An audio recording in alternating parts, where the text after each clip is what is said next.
Azimio la Umoja One Kenya leader Raila Odinga has continued with his calls for what he calls a constructive national dialogue, saying it is the right thing to do to solve the problems facing the nation.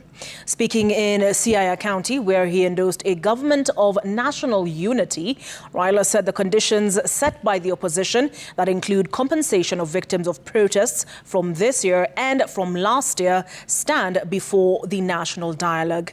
Emily Chebet reports. Azimio la Umoja One Kenya leader Raila Odinga was among mourners who attended burial of High Court advocate Evans Orwenjo in Alego Usonga, Siaya County. The Azimio party leader endorsed calls for national dialogue but insisted on a number of conditions which he says must be met before any dialogue can take place.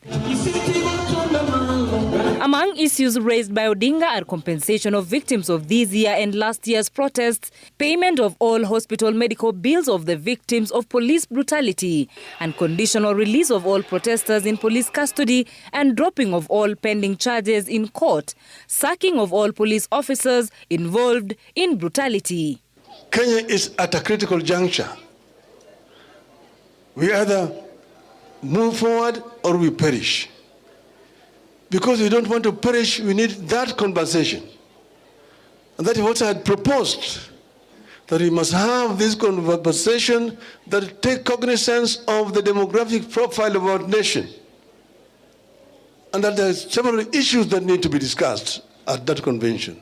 According to Odinga, the issues raised by youthful protesters are not new, adding that the rampant corruption, unemployment, high cost of living, management of debt, and discrimination were the major issues that led to their demonstrations last year. Raila giving a nod to the new government formation that has nominated members from opposition to the cabinet. On the basis of that kind of elaborate process, that we can then talk about a government of national unity. But then you say that if you want to take some of our experts and get into your government, you release them to join your government and work in accordance with the ethics of our party, ODM and Azimio. The Azimio leader is also eyeing for the African Union Commission chairmanship, called for a closer look at the constitution and, if need be, change to allow a progressive nation. Kenyans met at Bomas of Kenya and deliberated for a very, very long time and came up with a very, very progressive constitution.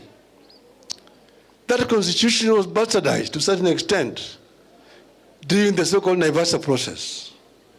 We must go back to the Bomas draft constitution, put it back on the table, and see what needs to be cleaned up so that we can have a progressive constitution. The president has nominated ODM's two deputy party leaders, the party's chairman, and the National Assembly minority leader to his cabinet. They await vetting by Parliament. Emily Chebet, Citizen TV, Nairobi.